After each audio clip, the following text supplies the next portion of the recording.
दोस्तों, भूत प्रेत होते हैं या नहीं होते हैं ये तो नहीं मैं जानता था। कई लोगों का हमारे गांव में ही कहना था कि भूत प्रेत जरूर होते हैं, हमने भी देखा है। लेकिन जिस जगह की बात कर रहे हैं उस सड़क से मैं ना जाने कितनी बार रात को गुजरता था और तब मुझे कोई भूत प्रेत दिखाई नहीं दिया था। तो मन में एक जिज्ञासा जरूर लगी रहती थी, कहीं ये लोग झूठ तो नहीं बोलते, कहीं लोग ये बस काल्पनिक बातें तो नहीं कहते। मुझे ऐसा ही लगता था उस टाइम में। मेरा नाम रवि है, उत्तराखंड का निवासी हूँ।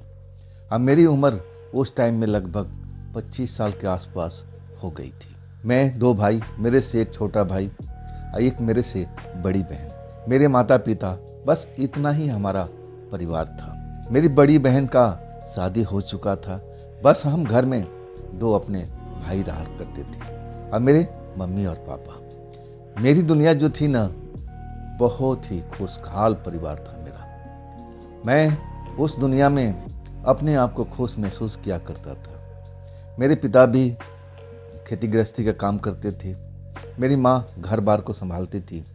बहन के जाने के बाद में उनकी कमी जरूर मेरी माँ को महसूस होती थी। कभी कभी आंखों से आंसू भी बहाती थी। मैं कहता था कि क्यों रोती है माँ, लड़कियां पराई होती है। आज हमारे घर में इतने दिन तक रही, लेकिन उसको तो अपने घर पर ही जाना है ना।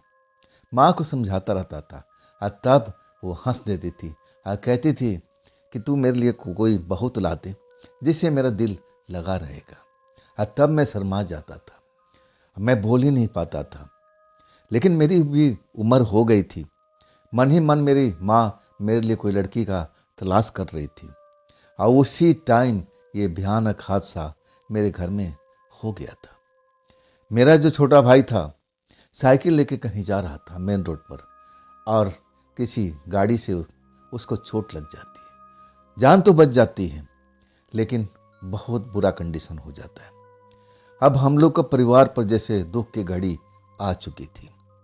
जो भी मेरे पिता का बचत था सब कुछ खर्च हो चुका था। मेरे पास उस टाइम मेरे को कोई 1 रुपया देने के लिए तैयार नहीं था। मेरा इतना जान पहचान भी नहीं था। मैं भी लोगों से मांगता था, अपने दोस्तों से मांगता था कि आप लोग कुछ मदद कीजिए, मेरे भाई का इलाज में पैसा चाहिए। मेरे पापा के पास पैसा नहीं है, अतः वो लोग मना कर देते थे। मैं उस दुख को कभी भूलता नहीं था। लेकिन मेरे पिताजी थे ना, अपने रिश्तेदारों से कहीं ना कहीं से जुगाड़ करके पैसा लाए थे और इसके बाद मेरा भाई घर लौट आया था। लेकिन अभी भी वो अपने पैरों पर खड़ा नहीं हो सकता था। कम से कम उसको 1.5 से 2 साल लग जाना था। उसकी हालत तो दिन पर दिन सही हो रहा था, लेकिन मेरे पिता कर्जे में डूब चुके थे। इतना पैसा अब कर्जा कैसे लौटाएंगे, उसी चिंता में डूबे रहते थे। घर जो हमारा खुशहाली से झूमता रहता था, हर तरफ खुशी खुशी नजर आती थी, अब हमारा घर ऐसा हो गया था कि कोई आपस में बात भी नहीं करता था। सब लोग, माँ भी बैठ कर के अकेले सोचती रहती थी, पिताजी तो अकेले ही बैठा करते थे, अब मैं अलग ही सोचता रहता था। दुख ऐसा मेरे घर पर आ गया था जो जल्दी से निकलने का नाम नहीं ले रहा था। मैं बताया ना कि मेरे गांव में कुछ मेरे ऐसे दोस्त रहा करते थे जो कभी कभी भूत प्रेत पर चर्चा करते थे। उनका कहना था कि देख रवि, ये जो रास्ता है ना हमारे गांव को जोड़ता है सड़क से, आगे का जो 1 किलोमीटर का रास्ता दायरा है वहाँ पर भूत प्रेत बहुत दिखाई देते हैं। एक बार मेरे साथ में भी नजर आए थे।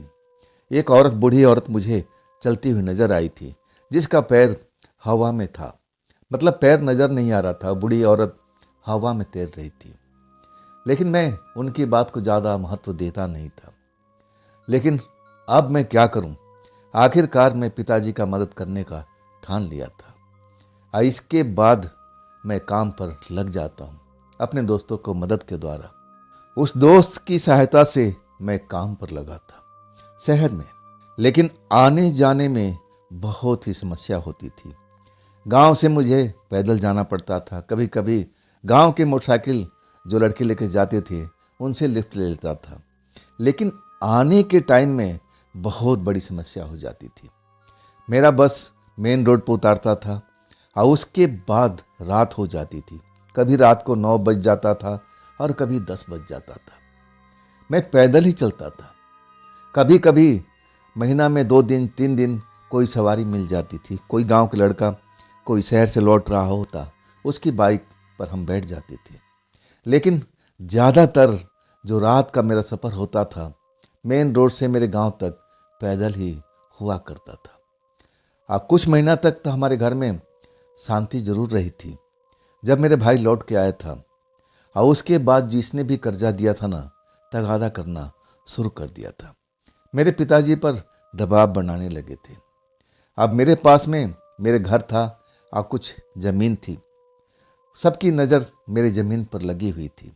कर्जा भी शायद इसी मंशा के द्वारा दिया गया था कि चलो अगर टाइम पर पैसा नहीं लौटाता है तो खेती ले लेंगे। खेतों पर कुछ लोगों की नज़र लगी हुई थी। अब मुझे तो लग रहा था कि दबाव इसलिए मेरे परिवार पर डाला जा रहा था, मेरे पिताजी के ऊपर में डाला जा रहा था। तब मुझे लगने लगा कि नहीं, मदद तो करनी चाहिए, मदद तो करनी चाहिए। मैं अपने फिर दोस्तों से बात करता हूँ, लेकिन सब नाट जाते हैं। कुछ पैसा पिताजी फिर कहीं से कर्जा उठाते हैं और उनका मुंह बंद कर देते हैं। लेकिन अभी तो बहुत सारा कर्जा बाकी था, समय लिए थे। कुछ ना कुछ अब समय का इंतजार हो रहा था, कहीं ना कहीं से पैसा का प्रबंध हो जाएगा। लेकिन मैं भी जानता था, मेरे पिताजी भी जानते थे, मेरा परिवार भी जानता था कि पैसा कहाँ से आएगा। पैसा आने का कोई सोर्स तो था नहीं। अब इसके बाद मैं अपने काम पर ध्यान देने लगा था। आखिरकार मुझे एक मोटरसाइकिल मिलती है, पुरानी, मेरे दोस्त ने मुझे दिलवाता है। कहता है, रवि ये मेरे ही बाइक है, ये बाइक तू चलाया कर, घर में पड़ी हुई है, जंग खा रही है, चलती फिरती रहेगी तो सही भी रहेगा। वो बाइक तो मैं पहले मना कर देता हूँ, पिताजी से पूछता हूँ, तब कहते हैं कि ले ले, अब तू रात को पैदल आता है। ठीक तो कह रहा है तेरा दोस्त, उसके घर पर पड़ी पड़ी बाइक सड़ जाएगी, इससे अच्छा है कि तू चलाया करना। तब जाकर के मैं बाइक उसका इस्तेमाल करने लगता हूँ। अब आने में मुझे ज़्यादा टाइम नहीं लगता था। शहर से मैं चलता था बाइक से, आराम से 10 बजे रात तक, कभी 10:30 बजे तक अपने गांव, अपने घर पर पहुंच जाता था। लेकिन हम लोग टेंशन में हमेशा रहते थे। पैसे के लिए कर्जा जो हमें चुकाना था, वो हमें नींद नहीं आने देता था। और खास करके पिताजी तो बहुत ही परेशान रहते थे, बीमार भी पड़ गए थे टेंशन में पढ़ पढ़ करके। डॉक्टरों ने बताया कि देखो, आपको आराम की ज़रूरत है और ज़्यादा आप टेंशन मत लिया करो, नहीं तो ये टेंशन जानलेवा साबित हो सकता है। और तब मैंने पिताजी से कहा था कि पिताजी आप टेंशन मत लिया करो, मैं पैसे का इंतज़ाम करूँगा ना, मैं उसके बाबत बात कर रहा हूँ, कहीं ना कहीं से पैसा का इंतज़ाम ज़रूर होगा। लेकिन मैंने बस पिताजी को समझाने के लिए कहा था ताकि उनका टेंशन ख़त्म हो जाए, टेंशन से वो मुक्त हो जाए। और मैं पैसा कहाँ से लेने वाला था मुझे खुद पता नहीं था। मैं तो बस एक दिलासा पिताजी को दिया था कि वो बीमार ना पड़े। डॉक्टर कह रहा था कि ज़्यादा टेंशन लेने से कुछ अलग हो सकता है, शारीरिक नुकसान हो सकता है, हार्ट फेलियर हो सकता है, कई तरह का शंका मुझ पर जाहिर किया था। इनको ज़्यादा सोचने समझने मत दिया करो। लेकिन अब करें तो क्या करें, घर की हालात ही ऐसी थी। एक रात जब अपने शहर से मैं लौटता हूँ ना, तो थोड़ा लेट हो जाती है। जब मैं उस सड़क पर आता हूँ, मेन रोड पर, जहाँ से मेरे गांव की कॉलोनी की सड़क जाती थी, वहाँ पर कोई मुझे आवाज़ देता है। मैं बाइक रोक देता हूँ। मुझे लगा कि मेरे गांव का ही कोई ना कोई होगा, क्योंकि वहाँ पर बस से उतरते थे या फिर वहाँ से दिन के टाइम में तो साधन मिल जाती थी कुछ ना कुछ, लेकिन रात को नहीं मिलती थी। मुझे लगा कि कई बार मैं लोगों से मदद लिया हूँ, मैं भी इनको लिफ्ट दे देता हूँ। आवाज़, और जब मैं वहाँ पहुँचता हूँ तब मैं देख करके हैरान रह जाता हूँ। मैं देखता हूँ एक खूबसूरत लड़की, लेकिन कपड़ा ऐसा पहन रखी थी जैसे बहुत ही गरीब परिवार की हो। उस दशा में देख करके मैं देखता ही रह जाता हूँ। कौन है आप, मैं पूछता हूँ। तब कहती है कि मुझे आप लिफ्ट दे दोगे, मैं इसी रोड पर आगे मैं उतर जाऊंगी, आप मुझे बिठा लोगे। मैं उसको तरफ देखते रहता हूँ। मुझे लगा कि ये भी मेरी तरह ही है, जैसे मैं गरीब बन चुका हूँ, ये भी गरीब है। देखने में सुंदर तो लग रही है, जवान लग रही है, लेकिन कपड़ा जिस हिसाब से पहने हुए है, मुझे नहीं लगता कि कोई अमीर परिवार की होगी, खाते पीते घर की होगी। दया सी आ जाती है। और तब कहता हूँ कि ठीक है, आप बैठ जाओ। मैं उसमें जरा भी उस टाइम इंटरेस्ट नहीं लिया था। अब मैं बिठा करके जहाँ वो कहती है, अब मैं वहाँ बाइक रोक देता हूँ। अब फिर वहाँ उतर कर खड़ी हो जाती है। अब वो कहती है आप चले जाओ, मेरा घर तो पास में है। मैं कहता हूँ कि आप चले जाओ, पहले यहाँ पर मैं खड़ा हूँ, आप अपने घर पहुँच जाओ। और उसके बाद वो नीचे उतर जाती है। सड़क वहाँ पर ऊंची थी और नीचे ढलान था। वो ढलान में उतरने लगती है और तब मैं अपनी बाइक लेकर के चल पड़ता हूँ। मैं उस लड़की में ज़रा भी इंटरेस्ट नहीं दिखाया था। मैं उस टाइम इतनी कठिनाइयों से गुजर रहा था कि प्रेम क्या होता है वो तो अलग ही बात थी। मैं तो कभी प्रेम के बारे में सोचा भी नहीं था। और उस लड़की को मैं बिठा के लाया, तब भी मेरे मन में ऐसा कोई भाव जगा ही नहीं था। लेकिन एक रात और वही लड़की उसी जगह पर मुझे मिलती है और तब मैं उसकी तरफ आकर्षित हो जाता हूँ। मैं देखता हूँ कपड़े वही हैं, वैसे ही पुराने कपड़े, और उसे ही लड़की है, सुंदर, चेहरा चमक रहा है, लेकिन कपड़ों से मात खा जाती थी। और तब मैं टोकता हूँ कि आज फिर आप अकेले की जगह पर कहाँ से आती हैं आप?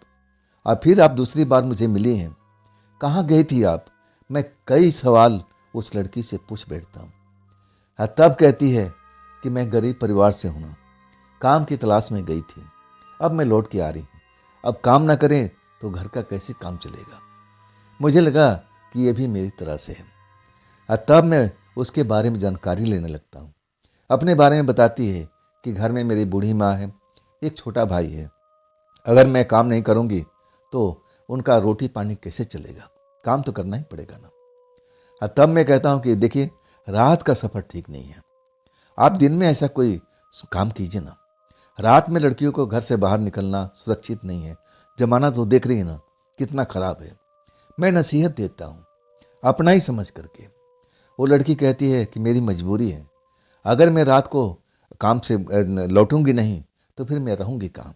मेरा काम ही कुछ ऐसा है जो मेरी छुट्टी होती है इसी वक्त में होती है, तो मैं क्या करूं? वो अपनी मजबूरी मुझे बता रही थी और तब मुझे लगने लगा कि सही तो कह रही है, ये काम नहीं करेगी तो इसका परिवार कैसे चलेगा? और इसके बाद वो लड़की मुझे हर दिन, दूसरे दिन, तीसरे दिन, मतलब कुछ दिन गैप दे करके उसी जगह पर मिलने लगती है। मुझे पहले तो उससे कोई मतलब नहीं था, लेकिन वो भी मेरी तरह थी, गरीब परिवार से थी, संकट से गुजर रही थी, एक हमदर्दी सी हो गई थी। और वो हमदर्दी कब प्यार में पड़ गया मुझे पता ही नहीं चला। जब वो लड़की मुझे उस जगह पर रात को नहीं मिलती थी, तब मैं थोड़ा बेचैन हो जाता था। कहाँ है वो? अब सही तो है, सलामत तो है, अब तक तो इसको यहाँ खड़ा होना चाहिए था। मैं बिल्कुल सही टाइम पर उस जगह पर पहुँचता था, कभी कभी लेट हो जाता था, तब भी वो लड़की मिल जाती थी। लेकिन जब लड़की नहीं मिलती थी तो मेरे मन में बहुत बुरे बुरे ख्याल आते थे, कहीं उसके साथ में कुछ गलत तो नहीं हो गया। जमाना ही ऐसा था, मैं इसमें सोच विचार में पड़ जाता था। जब 2 दिन बाद, 3 दिन बाद वो लड़की फिर मुझसे टकराती थी, तब मैं कहता था कि तुम थी कहाँ पर? मैं तो उस जगह पर आकर के बाइक रोका था, लेकिन तुम नज़र नहीं आई। तब कहने लगी कि देखिए, कभी कभी माँ की तबीयत ज़्यादा खराब हो जाती है, तब मैं अपने काम पर जा नहीं पाती हूँ, इसलिए मैं आपको दिखाई नहीं दिया। अब माँ की तबीयत सही चल रही है, इसलिए मैं काम पर जा रही हूँ। कब उससे प्यार हो गया था मुझे अंदाजा भी नहीं लगा। शायद वो भी महसूस कर रही थी। और धीरे धीरे हमारा प्यार जो था ना, आगे बढ़ने लगा। मैं उसके बारे में बहुत सारी जानकारियाँ ले चुका था, वो भी मेरे बारे में बहुत कुछ जानना चाहती थी, लेकिन मैं अपनी गरीबी के बारे में उसको कभी नहीं बताता था। मैं बताने का मतलब ही नहीं था उससे कि मैं अपनी गरीबी के आगे उसका ढिंढोरा पीटूं, ये मुझे पसंद नहीं था। लेकिन वो रुक रुक के कभी न कभी मुझसे सवाल पूछा करती थी कि आखिर तुम करते क्या हो, क्या काम करते हो, घर में कौन कौन है? मैं बता देता था। आखिरकार प्यार तो हो चुका था। हम आधा घंटा, 1 घंटा कहीं पर बैठ करके उसके साथ बातचीत करते थे और फिर हम उसको उसी ढलान के पास में छोड़ देता था।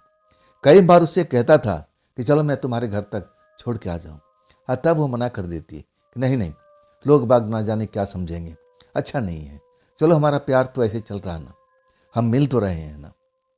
और उसके बाद भी कभी कभी वो लड़की गायब हो जाती थी। मैं बड़ा परेशान हो जाता था, लेकिन जब मिलती थी तो दिल में एक संतुष्टि मिल जाती थी।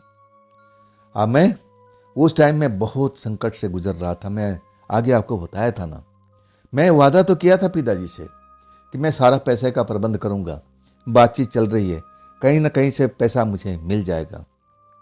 पिताजी कभी कभी मुझे टोकते थे, अरे बेटा रवि, तू बोला था कि पैसे का इंतजाम हो रहा, कहीं बातचीत हुई है तेरी? तब मैं झूठी दिलासा देता था कि हाँ पिताजी, बातचीत हुई है, जल्द ही जल्द पैसे मिल जाएगा, इसके बाद हम लोग कर्जा चुका देंगे। तब कहते थे कि देख बेटा, उन लोगों का नज़र हमारे खेत पर है, वो खेत हमसे लेना चाहते हैं, खेत में देना नहीं चाहता हूँ, ये खेत हमारी पुरखों का है। तू बेटा जल्द से जल्द पैसे का इंतजाम कर दे ताकि हम उनका कर्जा लौटा दें। अब मेरा भाई अब स्वस्थ हो रहा था, लेकिन रॉड लगी हुई थी। समस्या ये थी, खर्चा भी था, दवा बीरो भी चल रहा था। अब धीरे धीरे वो भी अब स्वस्थ हो रहा था, उस तरफ आगे बढ़ रहा था, लेकिन रिकवर होने में अभी बहुत लंबा टाइम लगना था। और ऊपर से कर्जा का टेंशन।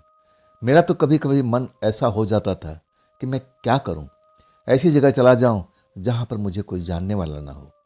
कभी कभी मन में ऐसा ख्याल आता था, और तब मैं सोचता था कि अरे मैं तब चला जाऊंगा, लेकिन मेरे छोटे भाई का क्या होगा, उसका इलाज का क्या होगा, दवा दारू कौन करेगा, मेरे पिताजी बीमार पड़ गए हैं, उनको कौन देखभाल करेगा, मेरी माँ को क्या हाल होगा।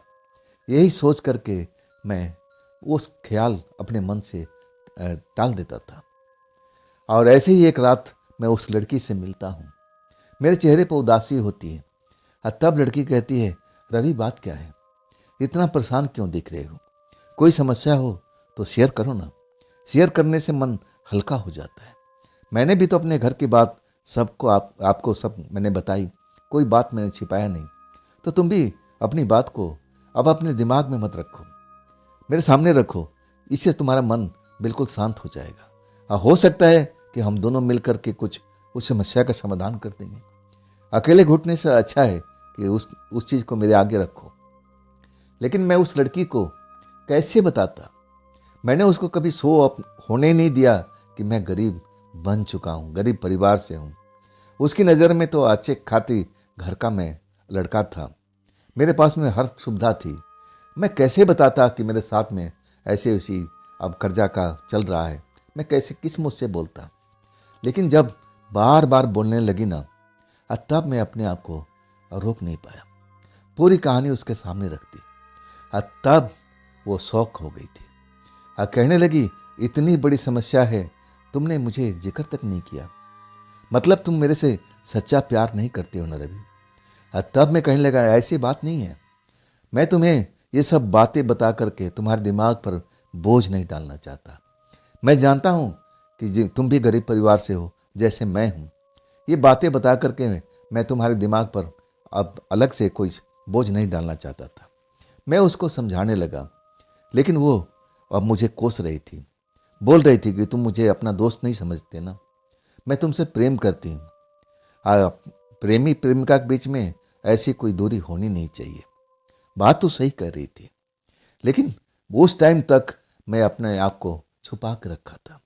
मैं उसकी नज़र में खाते पीते परिवार का था, लेकिन अब सब कुछ भंडा फोड़ हो चुका था। तब वो कहने लगी, आखिर समस्या क्या है? तब मैं पूरा समस्या बताता हूँ कि देखो, मेरे भाई का एक्सीडेंट हो गया था और उसमें बहुत सारा पैसा खर्च हुआ। कुछ लोगों ने अब जमीन पर हमारा देख करके कर्ज दिया, अब वो जमीन हथियाना चाहती है। पिताजी कुछ पैसा तो देख करके उनका कुछ दिनों का मोहलत ले लिया है, लेकिन कब तक? और उस चक्कर में मेरे पिताजी की तबीयत खराब हो गई थी, डॉक्टर के पास ले जाना पड़ा था। डॉक्टर ने कहा कि इन पर अब ज़्यादा जिम्मेदारी का बोझ मत डालना, इनको जितना हो सके स्वास्थ्य लाभ मिले, दिमाग में अच्छी अच्छी बातें आनी चाहिए, नहीं तो इनके साथ में कुछ बुरा भी हो सकता है। लड़की सोचने लगी, मैं भी अब मेरे मन में ना जाने ऐसा क्या चल रहा था, मुझे अफसोस हो रहा था कि मैंने ये बात इस लड़की से क्यों कहा। मैं तो परेशान हूँ ही, अब मैं अपने दोस्त को भी परेशानी में डाल दिया। और तब मैं कहता हूँ ठीक है, अब चलो मैं तुम्हें वहाँ तक पहुँचा दूँ और फिर अपने घर चला जाऊँगा। और उस टाइम लड़की जो चहकती रहती थी, मुझसे बात करती रहती थी, और वो बिल्कुल शांत हो गई थी। बाइक पर बैठ जाती है और फिर हम उसी ढलान के पास में बाइक से उतार देता हूँ और वो चली जाती है बिना कुछ बोले हुए। ऐसा कभी नहीं होता था। वो कहती थी कि रवि तुम जाओ, तब मैं जाऊँगी, लेकिन उस रात को ऐसा कुछ भी नहीं बोलती, सोच में डूबी हुई थी, और वो चली जाती है चुपचाप। अब फिर मैं अपने घर लौट आता हूँ। अब यही ऐसा ही अब चल रहा था मेरे घर परिवार पर। सुबह उठते ही अब जो कर्जे वाले थे ना, वो आधम के थे। मैं ही सामना किया था पहले ही।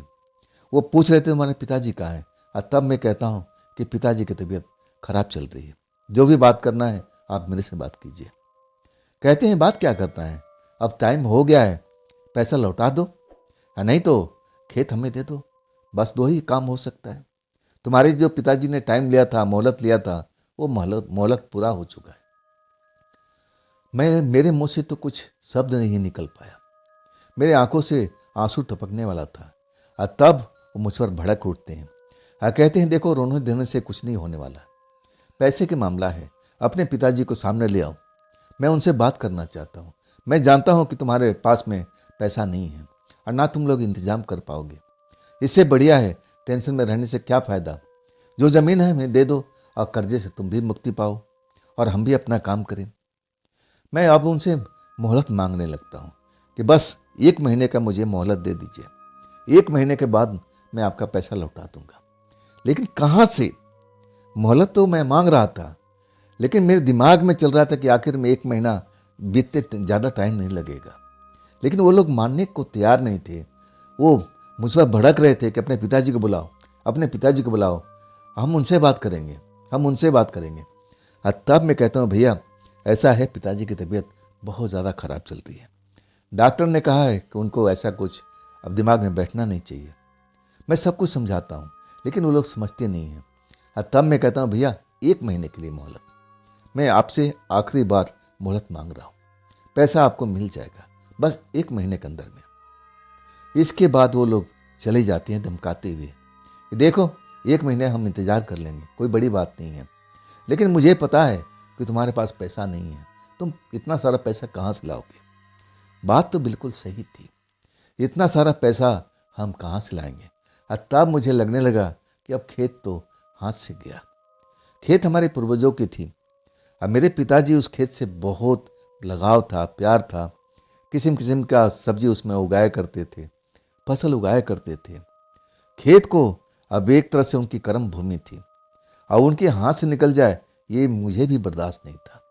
लेकिन अब ऐसा ही अब लग रहा था कि अब खेत नहीं बचेगा, खेत नहीं बचेगा। शोर शराबा तो पिताजी के कानों में पड़ चुका था। जब मैं जाता हूँ कमरे के अंदर तो पिताजी बुलाते हैं, बात क्या रवि, वही लोग थे ना, वही लोग आए थे ना पैसे का तगादा करने। और तब मैं कहता हूँ हाँ पिताजी, लेकिन मैं उनको समझा दिया हूँ, 1 महीने के अंदर मैं टाइम ले लिया हूँ और तब तक पैसे का इंतजाम हो जाएगा। पिताजी के अब चेहरे पर मुस्कुराहट तो देखता हूँ, लेकिन मुस्कुराहट पहले वाली अब नहीं थी, फीका फीका मुस्कुराहट था।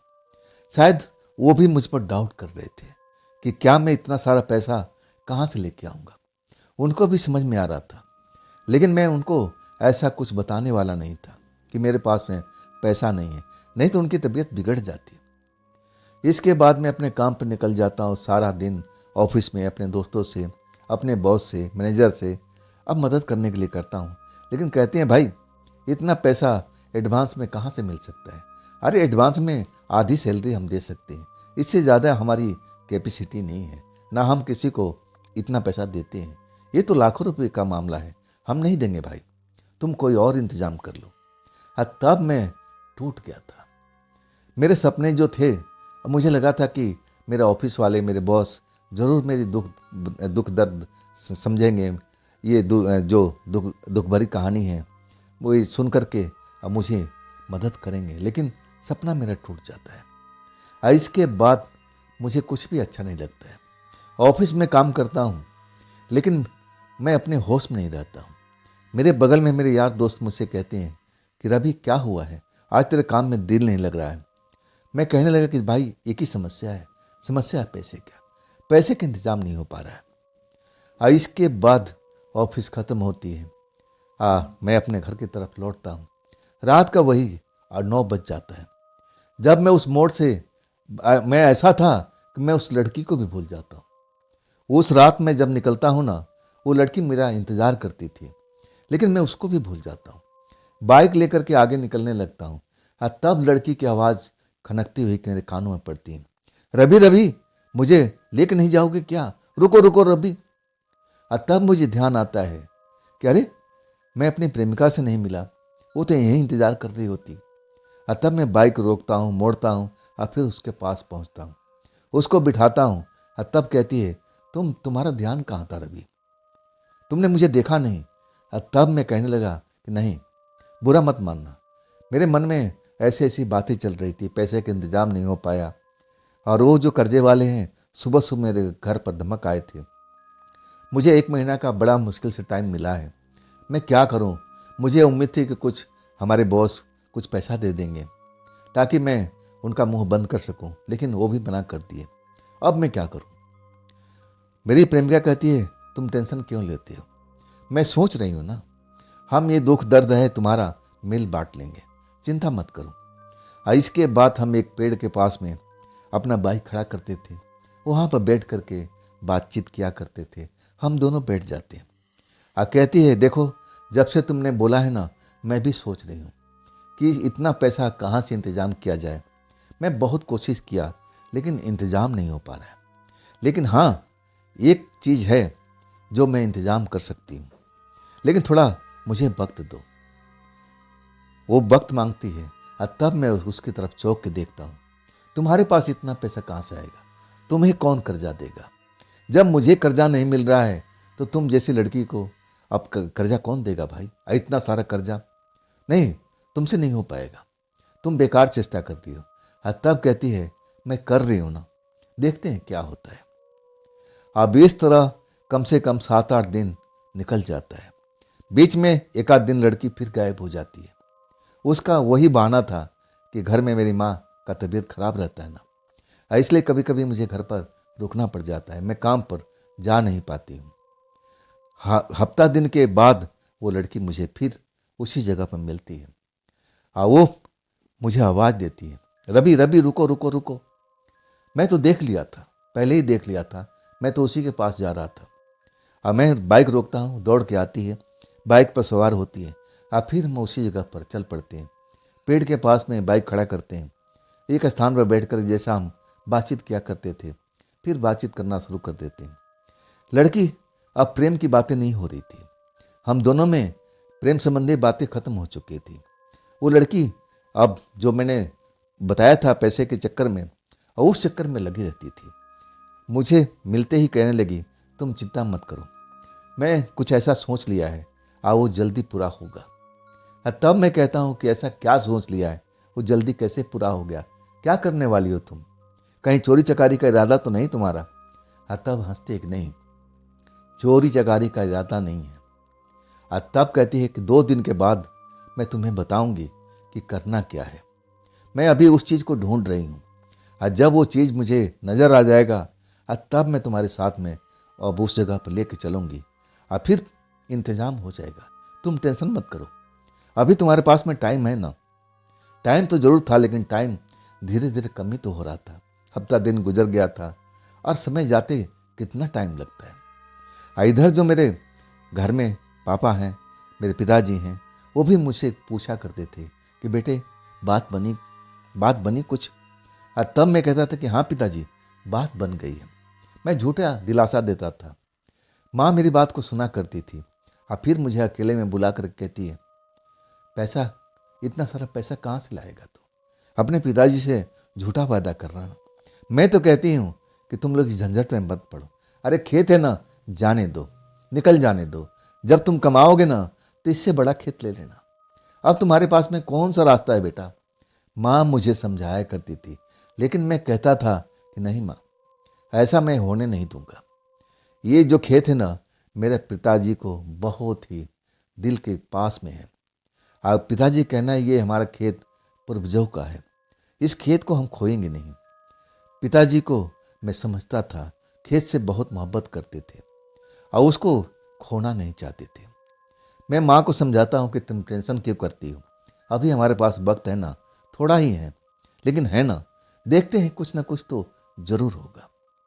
उस लड़की से मुझे कुछ उम्मीद नहीं थी, उस लड़की से मुझे जरा भी आस नहीं थी कि वो मेरी मदद कर पाएगी। मैं जानता था कि वो भी गरीब परिवार से है, इतना सारा धन पैसा कहाँ से उसके पास में आएगा। अरे हाँ, कुछ पैसा जरूर मदद कर सकती है, लेकिन मैं पैसा उससे लेना नहीं चाहता था। इतना सारा पैसा कहाँ से लाएगी। मैं भी इस बात को समझता था, पढ़ा लिखा था। मैं और अपने साथियों से इसके बाबत बात करने लगा, लेकिन सब ने हाथ खड़े कर दिए कि नहीं रवि, हमारे पास इतना पैसा कहाँ। अगर इतना पैसा होता तो हम यहाँ पर नौकरी करते, कोई अपना काम धंधा करते। बात भी उनकी बिल्कुल वाजिब थी। आखिरकार 2 दिन निकल जाता है, 2 दिन लड़की नहीं मिलती है और तीसरा दिन रात को 9 बजे के आसपास उसी मोड़ पर मुझे खड़ी दिखाई देती है। उसका चेहरा अब उदास नहीं था, चहक रही थी। भागते आई, बाइक पर बैठी और कहने लगी, जल्दी चलो, हम वहाँ बैठकर बातचीत करेंगे। मुझे लगा कि आज खुश नज़र आ रही है, चलो अच्छी बात है। और तब मैं कहता हूँ कि खुशी का कारण क्या है, और तब कहती है चलो उस जगह पर बैठ करके और फिर बातचीत करेंगे, सब कुछ बताऊंगी मैं। हम उसी पेड़ के पास में आते हैं, बाइक रोकता हूँ और तब हम दोनों बैठ करके अब आपस में एक दूसरे की तरफ देखने लगते हैं। वो भूमिका बना रही थी और कह रही थी कि मान लो रवि, अगर मैंने उस धन को अब तुम्हें दे दिया तो तुम क्या करोगे। मैं कहने लगा कि तुम्हारे पास धन ही नहीं होगा तो मैं कर्जे वाले को दूंगा कैसे, मजाक में। अब मुझे उसका जो बातचीत करते थे, मैं भी कभी कभी उससे हंसी मजाक कर लिया करता था, दिल हल्का हो जाता था। और उस रात भी मुझे लगा कि ये भी खुश है तो मुझे भी खुश रहना चाहिए। अब मैं कहता हूँ कि तुम्हारे पास पैसा कहाँ से आएगा, तुम इस बात को भूल जाओ, अभी हमारी टेंशन में तुम मत पड़ा करो। तुम अपनी माँ को, अपने भाई को, जो भी परिवार में, अब उसमें थोड़ा सा समय दो, उनका सेवा भाव करो, हमारी टेंशन छोड़ दो। हाँ, तब कहने लगी सब कुछ हमारे घर में सही चल रहा है, ऐसी कोई बात नहीं है। मैं उस मुकाम तक पहुंच गई हूं जहां हमें वो धन मिलने वाला है। मैं उसकी आंखों की तरफ देखने लगता हूं। मैं कहता हूं कैसी बहकी बहकी बात कर रही हो, धन हवा में आएगा, जमीन से निकलेगा। तब कहती हाँ, जमीन से निकलेगा। मैं सच कहूं ना, मुझे उसकी बातों पर 1% का विश्वास नहीं था। मैं जानता था कि जैसे मैं गरीब हूं, ये भी गरीब लड़की है और ये पैसा इतना कहाँ से लाएगी। लेकिन जब वो बोलती है ना कि हाँ, धन जमीन से ही निकलेगा, और तब मैं उसकी तरफ चौंकते हुए देखने लगता हूँ। कहता हूँ क्या मतलब है, क्या कह रही हो तुम, कौन सा जमीन से निकलेगा। और तब कहती है मेरे साथ में चलना पड़ेगा। मैं कहता हूँ कहाँ पर, तुम्हारे घर में। और तब कहती नहीं, घर में नहीं, लेकिन आसपास में ही चलना है। मैं उस जगह को तलाश कर लिया हूँ जहाँ से तुम्हारी समस्या का निदान हो सकता है। और तब मैं कहने लगा कि कौन सी स्थान की बात कर रही हो, आज तुम कुछ बहकी बहकी बात नहीं कर रही हो। छोड़ो छोड़ो, ये सब टेंशन छोड़ो, हम बैठते हैं, प्यार करते हैं, बात करते हैं, जो होना अब तो हो के रहेगा। मुझे लग रहा है कि अब मैं अपने खेत को बचा नहीं पाऊंगा। जैसे माँ ने कहा था कि छोड़ना, क्यों टेंशन लेता है, अब जाने दो खेत, जब तू कमाएगा फिर इससे बड़ा खेत ले लेना। मैं भी सोचने पर अब विवश हो चुका था कि मैंने हर जगह हाथ पैर मार लिया, अब कोई उम्मीद की किरण मुझे दिखाई नहीं दे रही थी। तो अब मैं कहाँ से पैसा लेके आऊँगा। मेरे मन में यही सवाल उठने लगा था, जैसे माँ कह रही थी ऐसा ही होगा, अब मैं अपने खेत को बचा नहीं पाऊंगा। चलो अब टेंशन से फ्री हो जाते हैं, अब मैं क्या करूँगा। अब मैं उस लड़की को यही समझा रहा था कि तुम्हारे पास इतना धन कहाँ से आएगा, इतना पैसा कहाँ तुम्हारे पास में है। और तब कहती है तुम चलोगे तब ना, मैं वो जगह दिखाना चाहती हूँ। और तब मैं कहता हूँ जमीन में गाड़ कर रखी हो क्या। और तब वो हंस के कहती है हाँ, कुछ ऐसा ही समझ लो, वो जमीन में दबा हुआ है। और मैं उस जगह को ढूंढने में थोड़ा समय जरूर लगा, लेकिन आज वो जगह मुझे मिल चुका है। मैं हैरान था उसकी बात सुन करके। ऐसे कैसे हो सकता है? तुम्हें जमीन में दबा हुआ धन दिखाई देता है क्या? तब हंसते हुए कहने लगी, हाँ, कभी कभी मुझे दिखाई देता है, और वो धन तुम्हारी समस्या को दूर कर देगा, तुम्हारी परेशानी से निजात दिला देगा। अब चलो भी, उठो भी। वो मेरे बाजू पकड़ करके लेके खड़ी हो जाती है, चलो मेरे पीछे पीछे। मैं तो मजाक ही समझ रहा था। मुझे लगा कि इसके मन में कहीं और कोई मनसा तो नहीं है। हमारा जो प्यार था ना, बहुत पवित्र प्यार था। हम साथ में बैठते थे, कभी मैं उसको बुरी नज़र से देखा तक नहीं था, और मैं कभी उसको छुआ तक नहीं था।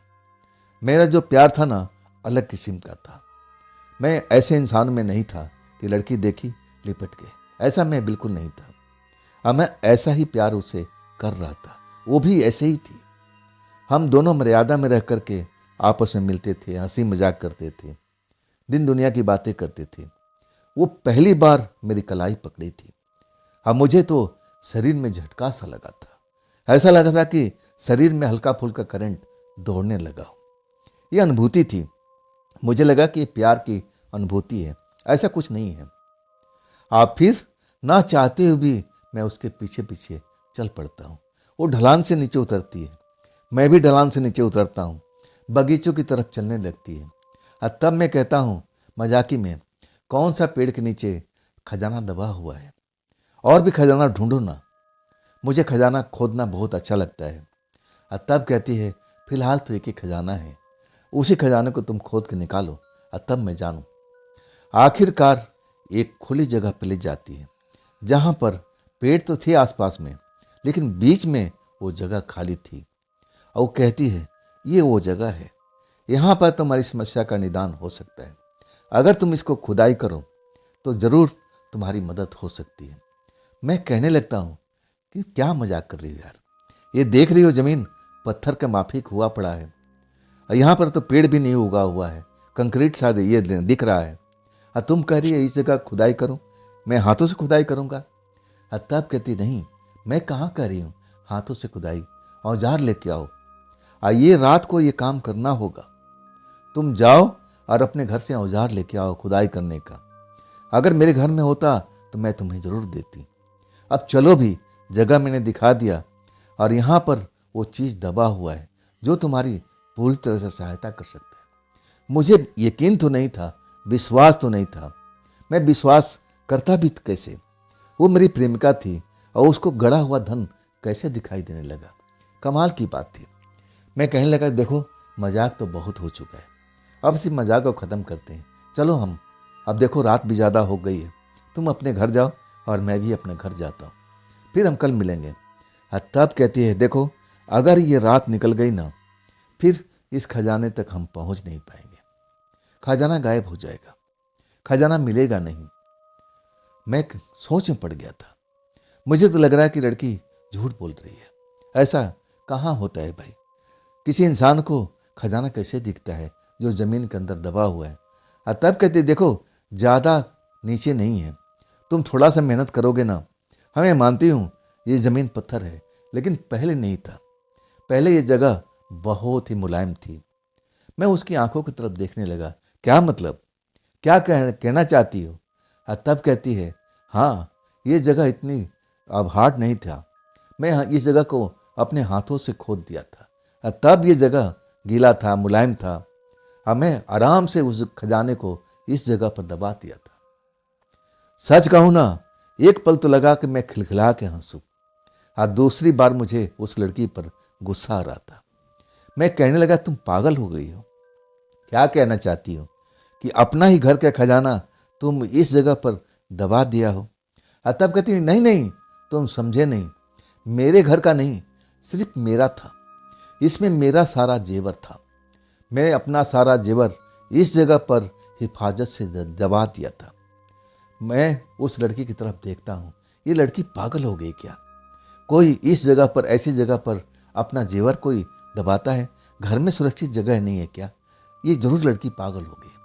लेकिन वो कह रही है कि देखो रवि, समय निकलता जा रहा है, समय निकलता जा रहा है, अब फिर कहोगे कि तुम मेरी मदद कर दो तो मैं कर नहीं पाऊंगी।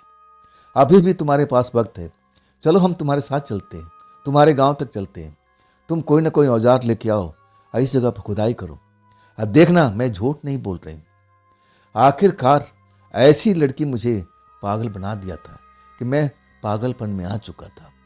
मैं उस लड़की को बिठा करके अपने गांव की तरफ जाता हूँ। वो गांव के बाहर ही उतर जाती है। कहती नहीं, तुम्हारे गांव में जाऊंगी, अगर रात को कोई घर से बाहर निकल गया मुझे देख करके ना जाने क्या सोचेगा। तुम जाओ रवि, फवाड़ा ही लेके आओ, कुछ ना कुछ औजार लेके आओ ताकि हम पथरीली मिट्टी को हटा सकें। मैं घर लौटता हूँ। माँ कहती है आज बहुत लेट हो गया बेटा, कहाँ था? तब मैं कहता हूँ माँ कुछ ज़रूरी काम है, वो काम मुझे निपटाना है। फवाड़ा कहाँ था, खेती बाड़ी का औजार कहाँ पिताजी रखते थे? वो घर के बाहर ही एक कमरा था। तब मैं कहता हूँ कि माँ मेरा इंतज़ार अब थोड़ा करना आप, मैं किसी काम से जा रहा हूँ एक दोस्त के पास में, कुछ ऐसी बात है मैं जो आ करके आपको बताऊँगा। माँ डर जाती है, कहती है नहीं बेटा, रात ज़्यादा हो गई, तू तो पहले ही लेट आया है और ऊपर से करा दोस्त के, कौन सा दोस्त है तेरा? मैं कहता हूँ माँ मैं लौट के बताऊँगा, अभी जाने दे, अभी जाने दे। मैं माँ को अब रोक देता हूँ। अब फिर अपना औजार निकालता हूँ बाहर वाले कमरे से जहाँ पर बहुत सारे खेती के औजार रखे हुए थे। फवाड़ा निकालता हूँ। अब फिर बाइक लेके चल पड़ता हूँ। बाहर गांव की लड़की बेचैनी में खड़ी हुई थी और जब मुझे देख लेती है तब उसको सुकून मिलता है। कहती चलो, बैठ जाती है। फिर हम उस ढलान के पास में आते हैं और फिर उसी रास्ते से उस खुली जगह पर जाते हैं। कहती अब खुदाई भी करो, मेरा मुंह मत देखो। तब मैं कहता हूँ ये पागलपन तो नहीं है ना? कहते नहीं, जरूर तुम्हें मिलेगा।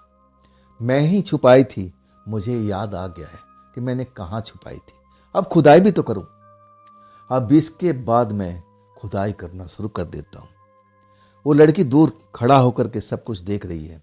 कह रही थी बस बस बस, थोड़ा और खोदो, थोड़ा और खोदो, थोड़ा और खोदो। जितनी मुझे जोश दिलाती थी और उतना मैं तेजी से खुदाई करता था। पसीने पसीने से मिट्टी से सन चुका था। हाँ, ऊपर जरूर मिट्टी हार्ड थी, लेकिन जैसे जैसे मैं नीचे खुदाई करने लगता हूँ 2-3 फीट, तब लड़की सही कह रही थी। वो जो मिट्टी थी बहुत ही सॉफ्ट थी, मुलायम थी। अब खुदाई एकदम जोर जोर से करने लगता हूँ। आखिर क्या कहती है कि देखना अब वो जगह आ गई होगी, आराम से खोदना, उस चीज़ को तोड़ मत देना, उस चीज़ को तोड़ना मत। आखिरकार जब मुझे कुछ मिलता है तब मैं अब एक तरफ से देखने की कोशिश करता हूँ कि आखिर एक चीज़ क्या है। एक मटका सा था, पत्थर जैसा मटका था, वो मेरे फवाड़े से टकराता है, टन से आवाज़ आती है और तब मेरा फवाड़ा रुक जाता है। मिट्टी हटाता हूँ और तब वो मटका जैसा निकलता है और वो जैसे ही देखती है ऊपर खड़ी होकर के, हाँ हाँ यही चीज़ है, यही चीज़ है, ऊपर लेके आओ, ऊपर लेके आओ। मैं ऊपर लेके आता हूँ। वही लड़की कहती है हाँ अब इसको साफ करो, इसको खोलो। खोलता हूँ ना तो जो लड़की ने कहा था बिल्कुल सत्य बात निकलती है। उसमें जेवर पड़े हुए थे, खाली सोने का, बिल्कुल सोने की तरह चमक रहा था। मैं देख करके हैरान था। आखिरकार वो जो खजाना मिल जाता है ना, तब मैं लड़की की तरफ देखता हूँ। लड़की के चेहरे पर मुस्कुराहट दौड़ रही थी और कह रही थी कि रवि मैंने झूठ तो नहीं बोला था ना, झूठ तो नहीं बोला था। देख लिया ना, सब कुछ जैसे मैंने बताया था वैसा ही है ना, ये मेरा ही है, तुम्हारे काम में आएगा। मेरे हाथ कांप रहे थे। मैं उस लड़की की तरफ देख रहा था और तब मैं कहता हूँ कि चलो मैंने मान लिया ये तुम्हारा है, लेकिन मैं इसका करूँगा क्या? तब कहती है अरे इसको बेचो और जितना पैसा है उसको वापस कर दो। मैं कहता हूँ अब फिर तुम्हारा क्या होगा, ये तो तुम्हारा चीज़ है ना, मैं इसको कैसे इस्तेमाल कर सकता हूँ? तब कहती है ये कभी हमारा था, अब नहीं है, अब मेरी किसी काम का नहीं है। तब मैं कहता हूँ फिर तुम्हारा शादी ब्याह होगा, तुम्हारे माँ बाप अब ये सब रखे होंगे संभाल करके, तुम इस जगह पर क्यों छुपाई, तुम्हारा घर नहीं था? तब कहती है बहुत लंबी कहानी है, फिर मैं कभी बताऊंगी, लेकिन अब ये मेरे काम में आने वाला नहीं है। अब इस चीज़ को तुम इस्तेमाल करो और जो भी है इससे अपना काम करो। अब चलो भी, मुझे भी अपने घर जाना है, फिर हम मिलेंगे, फिर इस विषय पर हम बात करेंगे। लेकिन अब देर हो चुकी है, तुम्हें भी घर जाना है, मुझे भी घर जाना है। अब जो मैं जैसे बता रही हूँ इस काम को करो, इस जेवर को तुम बेच दो, अब ये मेरे किसी काम में नहीं आने वाला। मैं उसकी तरफ देखता हूँ और कहता हूँ क्यों नहीं बेला, तुम्हारी शादी ब्याह होगा और तब तुम बिना जेवर कर जाओगी अपने ससुराल में। कहती है ऐसा समय कभी आएगा ही नहीं। मैं तो सपना देख चुका था उस लड़की के साथ शादी करने का। अब मैं कहता हूँ ऐसा होगा, मैं करूँगा, तुम्हारे सपने का साकार मैं करूँगा। तब वो मुस्कुरा देती है, कहती है जब समय आएगा ना तब देखा जाएगा, अभी तो अपना काम करो। मुझे जबरदस्ती उस जेवर को दे देती है, कहती है अब तुम निकल जाओ, मिट्टी जरूर बराबर कर देना, अब मैं जा रही हूँ, मेरी माँ जाग गई होगी, मुझे जाना ही होगा। इसके बाद मैं पूरी मिट्टी को बराबर करता हूँ और फिर उस जेवर को लेकर अपने घर चल पड़ता हूँ। जब मैं माँ को पूरा दिखाता हूँ, माँ सोच में पड़ जाती है, कौन सा दोस्त तुम्हें दिया है, कौन सा दोस्त तुम्हें दिया ये सब चीज़। मैं उस लड़की के बारे में बिल्कुल नहीं बताता हूँ, मैं खामखा अब संकट में नहीं पड़ना चाहता था। अब मैं झूठ मूठ किसी दोस्त का नाम बता देता हूँ कि फलाने का है। अब उसने अपने लिए जेवर रखा था, बोला कि अभी अपना काम चला लो और बाद में देखा जाएगा। माँ यकीन नहीं कर रही थी, लेकिन मुझे यकीन था, मैं जानता था, मैं सब कुछ अपनी आंखों से देखा था। मैं माँ को झूठ मूठ अब बोल करके अब उनका मन बहला देता हूँ कि आप चिंता मत करो, जब मैं कमाई करूँगा ना तब मैं इसका पैसा उसको वापस कर दूंगा। माँ का टेंशन दूर नहीं हुआ था, लेकिन हमारे पास में कोई रास्ता भी नहीं था। और उसके बाद 2 दिन तक वो लड़की दिखाई नहीं देती है। मैं अपने माँ को बोला था, अपने पिताजी को बोला था कि जेवर या तो गिरवी रख दो या फिर सही दाम मिलता है तो इसको बेच दो। और तब कहते हैं अपने दोस्तों को क्या लौटाओगे। तब मैं बोला कि मैं बोल दिया हूँ, जब मेरे पास में पैसा होगा मैं तुम्हें पैसा दे दूँगा या फिर उतना ही जेवर खरीद के दे दूँगा, आप चिंता मत करो। मेरे माँ बाप संतुष्ट तो नहीं होते, शंका भरी नज़र से देखते हैं, लेकिन अब उनके पास में कोई चारा भी नहीं था। आखिरकार मेरे पिताजी, मेरी माँ उस जेवर को गिरवी रख देते हैं और उससे बहुत सारा पैसा मिलता है। अब मैं अपने दोस्त की तलाश में था, 2 दिन हो चुका था, लेकिन मेरी दोस्त मिल नहीं पा रही थी। मैं उसके घर की तरफ जाना चाहता था, लेकिन खिटक गया था। कौन सा घर, इस कॉलोनी में तो बहुत सारे घर हैं, किसके पास जाऊंगा, किसके दरवाजा खटखटाऊंगा। 2 दिन, 3 दिन, 4 दिन, 5 दिन, हफ्ता दिन, जब 15 दिन बीत जाता है और जब वो लड़की नहीं मिलती है तो मैं बहुत ही व्याकुल हो जाता हूँ। और वो जो धन हमें दिया था और उसी धन को गिरवी रख करके मेरे पिता जिसे कर्जा लिए थे उसको दे देते हैं।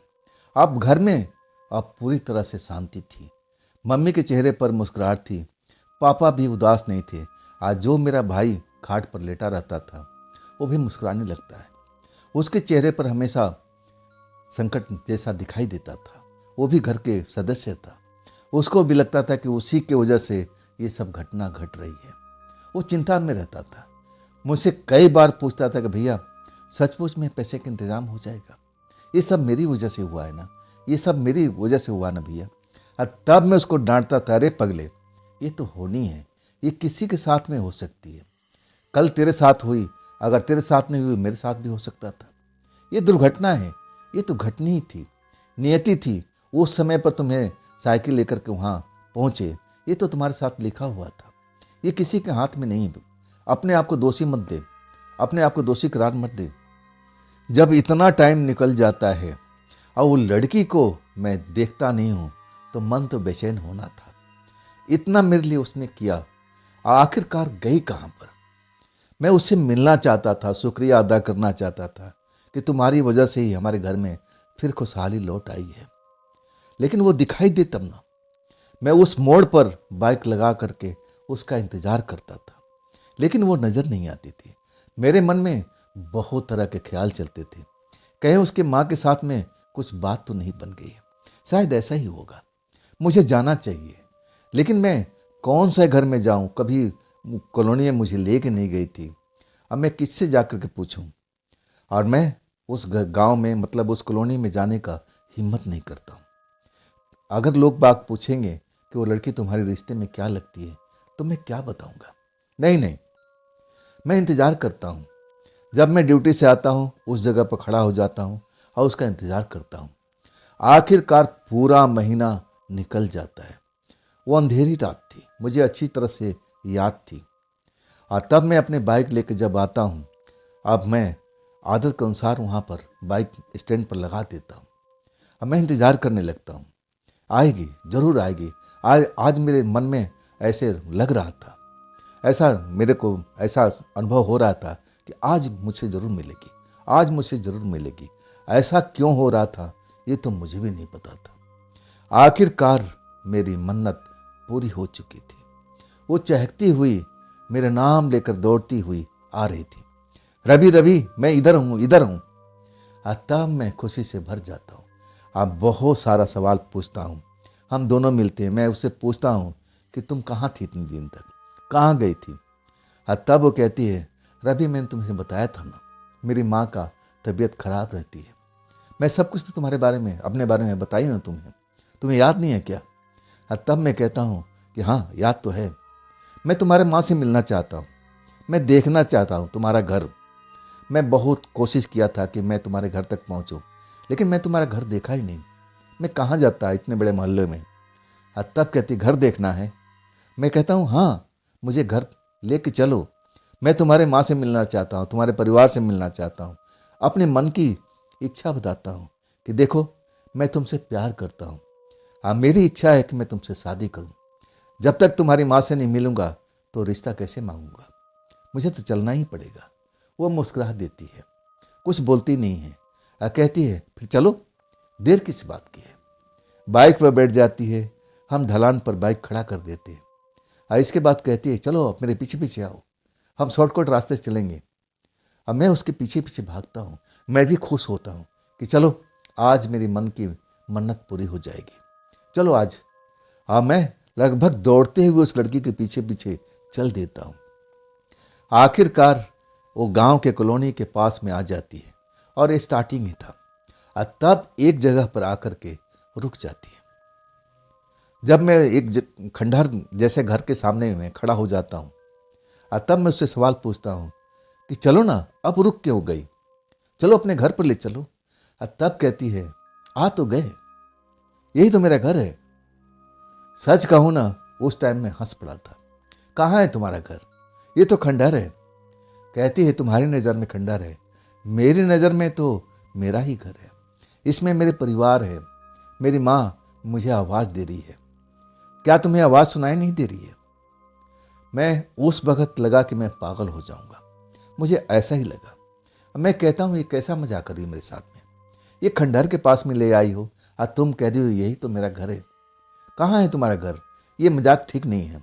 मैं सीरियस हूँ, मैं तुमसे प्यार करता हूँ, मैं तुमसे साथ में शादी करना चाहता हूँ, मैं तुम्हारे माँ से मिलना चाहता हूँ, तभी तो बात आगे बढ़ेगी। अब मिलाओ भी तो, लेके चलो अपने घर तक। तब हंसने लगती है। कहती है रवि हम सही जगह पर खड़े हैं, देखो अंदर मेरी माँ की आवाज़ सुनाई दे रही है, वो मुझे आवाज़ लगा रही है, यही तो मेरा घर है। जब कहती है ना वो लड़की, तो मैं कांप जाता हूँ।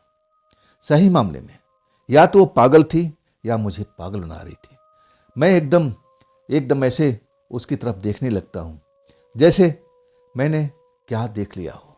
अचानक उसका रंग रूप सब कुछ बदलने लगता है। उसकी जो कोमल सी आंखें थी, बड़ी बड़ी आंखें, उसका रंग कुछ अलग ही होने लगता है।